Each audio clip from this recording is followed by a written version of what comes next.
Dear Anna, it's been a while since we last had iced coffee together. Remember when you used to make fun of me for buying that coffee? You were always complaining that it tastes nothing like real Hey coffee. girl! Hey, Why do you like that coffee so much? it's good. No, it's not. Also, it doesn't even taste like real coffee. Yes, it does. No, it doesn't. It does. No, it doesn't. It does. No. It does. Wait, can I sip it? No, no, it doesn't. It does. Yet the whole No, it world doesn't. has accepted that it does.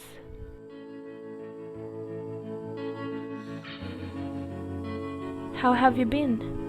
Since you've been gone, it's hard to be myself because I don't know exactly who I am. But now that school's starting, I need to figure it out really fast because I can tell that otherwise I could drown here.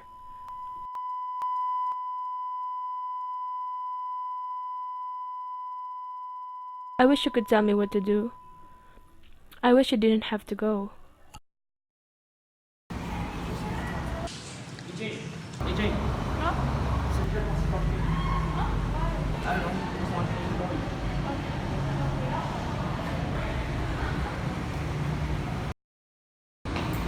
Jane, can I talk to you, bro?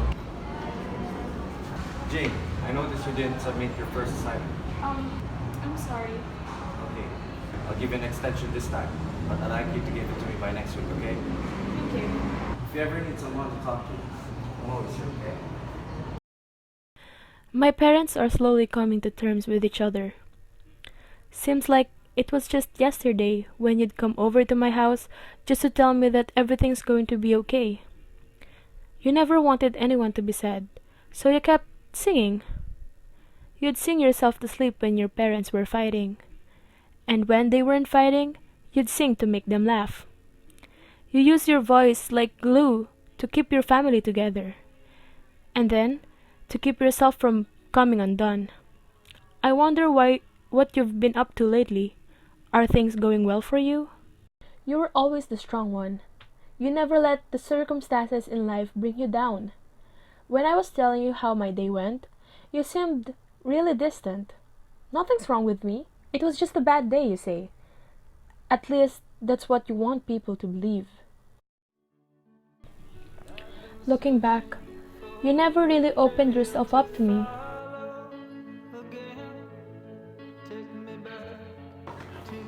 The night you called me,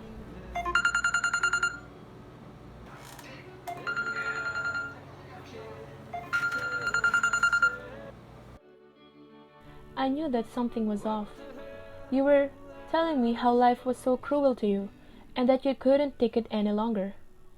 You hung up the phone, and before I knew it, it was already too late.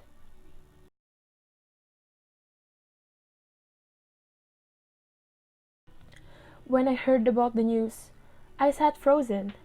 The noise in the hallway changed into the loudest river I've ever heard.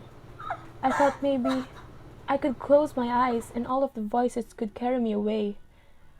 Why did you leave me without saying goodbye? I wanted to get angry at you for what you did. How could you just leave me here to live without you? You were like a sister to me. I wanted you to grow up and become who you were meant to be. I wanted you to grow up with me. I wanted to blame myself for what happened to you, but there's nothing else I could do. It's been a year, and the thought of you never left my mind. I wrote this letter for school this year, and it helped me a lot.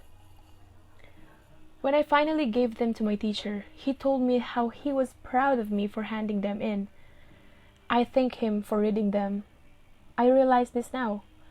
I should have asked what was really going on with you, and maybe then you could have told me things, and neither of us would ever had to go back there. I think that if you were still here, we could have helped each other. I think that you wouldn't have hung up the phone, and everything bright in you would have kept glowing.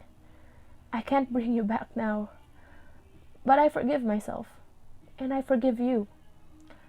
I had to figure out that I am someone too, and now I can carry you, your heart with mine. everywhere I go.